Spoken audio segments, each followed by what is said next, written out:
Hey, welcome everybody to this episode of BT Haunts Productions. I am your host, Jason, and with me, as always, my co host, Alice. On this episode, we have a couple of new segments that we're going to be introducing. Alice, you want to tell them what the new segments are about? Satan! No, not really, but kind of. The first segment is haunted dolls. We are going to be discussing some of the haunted dolls in my haunted collection. And the other segment is brew and review, where I get to drink a tasty beverage and review a horror movie. We are also going to be discussing a couple of the other items that I might have here in the office. So, without further ado, let's jump straight into haunted dolls.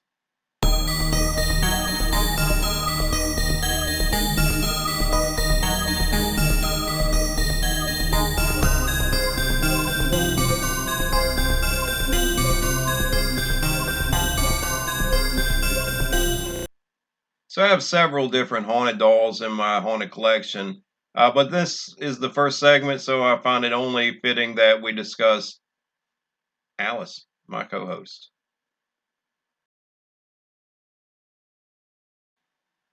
Alice the doll was made by a doll maker at the request of a young couple who had just lost their young 5-year-old daughter, Alice. See, Alice was born with a deformity. She had two faces. The doctors didn't think she would live to see a year old, where she actually lived to be 5, almost 6 years old.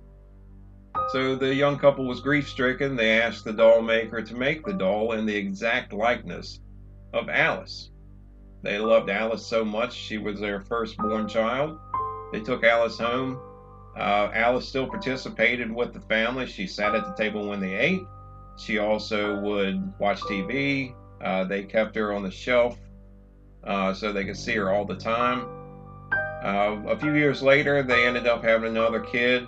Alice kind of got pushed back on the shelf, no pun intended.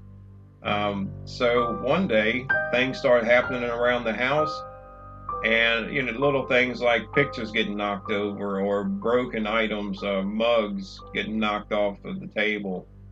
Things went missing. The mother thought for sure that the doll was possessed by something other than Alice. So she took the doll and she was going to take it down to the basement and just store it in the box somewhere. On the way down the stairs to the basement, she set the Alice doll down on the step because there was a picture that was crooked. And as soon as she got the picture kind of straightened up, she fell down the stairs. She ended up breaking a leg. She swore that Alice the doll had pushed or tripped her down the stairs, making her break her leg. It worried her so much that she ended up giving the doll to a local collector of haunted items. This guy had several haunted items in his possession, and it was a good place for Alice to go. While he had Alice, several things happened to him. Bad luck, different items moving around, same kind of thing that was happening to Alice's parents. So one day he had his windows open upstairs and his dog jumped out of the window. He doesn't know why, but he blames it on Alice. The dog ended up breaking its back and having to be put down. I ended up getting this doll from this other guy. I'm not going to mention his name. But I've had Alice since May of 2020. I heard noises in my office. Things have moved around. But that's nothing uncommon in my office. There's so many haunted items here that I don't know if it was Alice or not. I will say that the activity with another one of my dolls has picked up.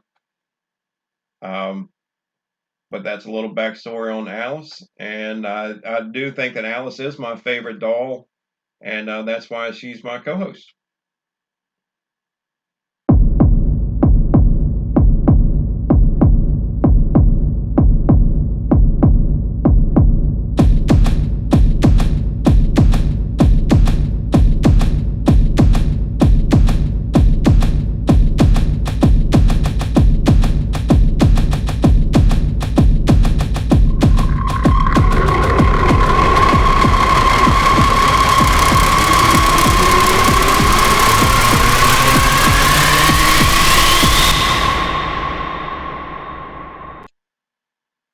hope you enjoyed that segment of Haunted Dolls. And let's jump right into our next segment, which I like to call Brew and Review.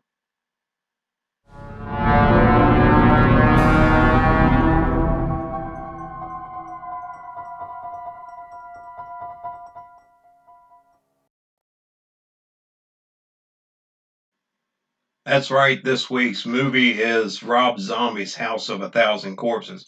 My personal favorite horror movie of all times. It doesn't get any better. You got Sid Hagen, and you got Sherry Moon Zombie, you got Bill Moseley, Karen Black, Chris Hardwick, just to mention a few of the awesome stars that are in this movie. Before we go too far, though, let's talk about our sponsor for this week for our brew. You have Iron Pipe Ale Works. They've got so many good brews. I haven't found one I didn't like yet. My favorite is the All Year Fest. Have a little sip of this thing right here. Doesn't get any better. They are located in Orange, Virginia, in the old Silk Mill building right across from the Sheets. Check them out. While you're there, get some of that good pizza. Best pizza around. Handmade, homemade, right there on the spot. Doesn't get any better. So let's get into the House of Thousand Corpses real quick. So movie starts out, there's some teenage, well, they're not teenagers, they're probably early 20s, I guess, maybe some college kids traveling across the land, and a couple of guys, couple girls, and they're checking out oddities and sideshows, different things like that, little horror attractions. They run into Captain Spaulding's place, which is, oh man, that place is awesome. I wish it was a real place. I'd love to go there. Anyway, they hear about the local lore of Dr. Satan. They want to check that out. So he gives them some directions on how to get to the old tree where he was hung at. Um, Along the way to go there, it's pouring down rain. They meet Baby, which is she's played by Sherry Moon Zombie, and she takes them back to her house, and man, all hell breaks loose. So let's check out a couple of clips, a couple of my favorite clips from the movie. I hope you like them, and let's check them out.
Oh, so those are some of my favorite clips. Like I said, that's my favorite horror movie of all times. Rob Zombie, of course, he has the trilogy. You got House of a Thousand Corpses, Devil's Rejects, and Three from Hell. All of them great movies, along with a couple of other ones that he has. Um, I will honestly say that the ending of the movie felt kind of rushed to me. Um, I know that he has been in interviews before and said there were issues with the filming process and how it went from studio to studio. Um, when you get to the Dr. Satan part at the end, um, I think that could have been done maybe a little bit better, but I still, if I'm going to rate this movie, for me, on a scale of 0 to 10, I'm going to give this thing like a 9.8. Man, this movie was awesome. You got the music that goes with it. I've always loved Rob Zombie. Loved his videos. Loved his concerts. The guy's just awesome. And He really is one of the people that inspired me to make my movie, and not just to make my movie, but to make sure that I have some freaking great music to go along with the movie. So anyway, that is this week's brew and review. And I'm gonna finish this bad boy real quick, and then we'll see what else we got going on. So, hey, don't forget, check out Iron Pipe Ale Works in Orange, Virginia, in the old Silk Mill building across from Sheets. Go by, get one of their good brews, get some of that pizza.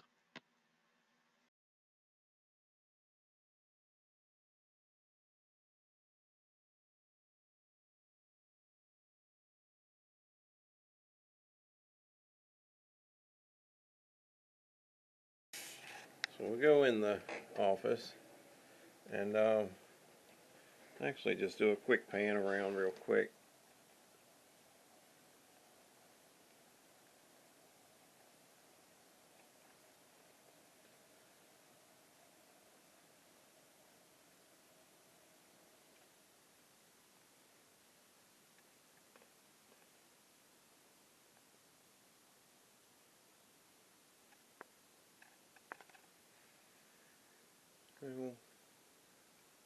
What I wanted to share this week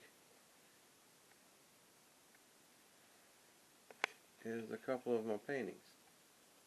This is Pennywise, the old Pennywise and new Pennywise. I wanted kind of a split face so you can see both of them because I love both versions.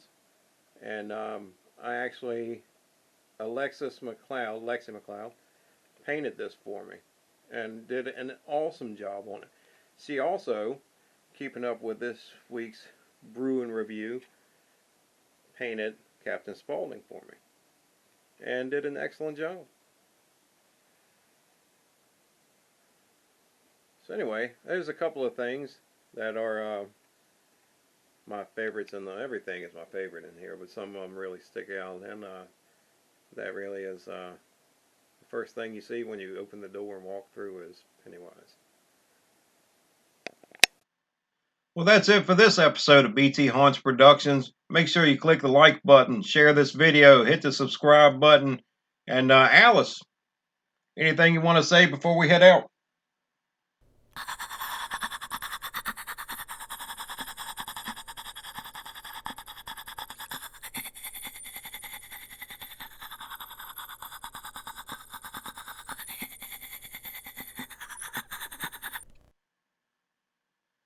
Alrighty then. See you next time.